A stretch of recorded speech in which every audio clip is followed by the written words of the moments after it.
Sir మైత్రి మూవీస్లో ఇప్పుడు వరకు చాలా బడ్జెట్ మూవీస్ వచ్చినాయి, చాలా పైప్ లైన్లో ఉన్నాయి.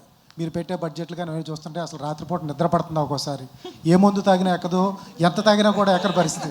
అసలు ఎట్లా మేనేజ్ చేస్తారు సార్? నాకు అసలు ఆ బాధ లేదండి, నాకు అలవాటు లేదు.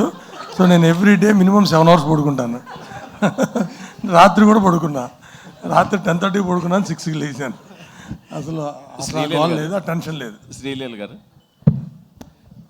మైత్రి వాళ్ళు మీకు ఐటమ్ సాంగ్కి ఒక సినిమా రెమ్యునేషన్ అంత రెమ్యునేషన్ ఇచ్చారని బయట టాక్ ఉంది, నిజమేనా?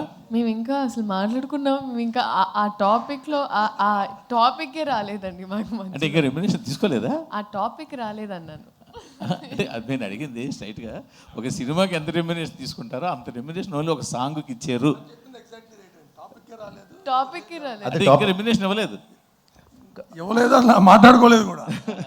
అదే టాపిక్ రాలేదు. నా డౌట్ ఏంటంటే, ఇప్పుడు నీ మైండ్లో ఇక్కడ ఉంటుంది, వాళ్ళ మైండ్లో ఇక్కడ ఉంటుంది, అప్పుడు ఏంటి? అది ఆ క్వశ్చన్ కూడా చెప్పండి. అదే కదా, ఆ క్వశ్చన్ కూడా ఆన్సర్ చెప్పండి. నితిన్ గారు అడిగారు, వాళ్ళ మీ మైండ్లో అక్కడ ఉంటుంది, వాళ్ళ మైండ్లో ఇక్కడ ఉంటుంది.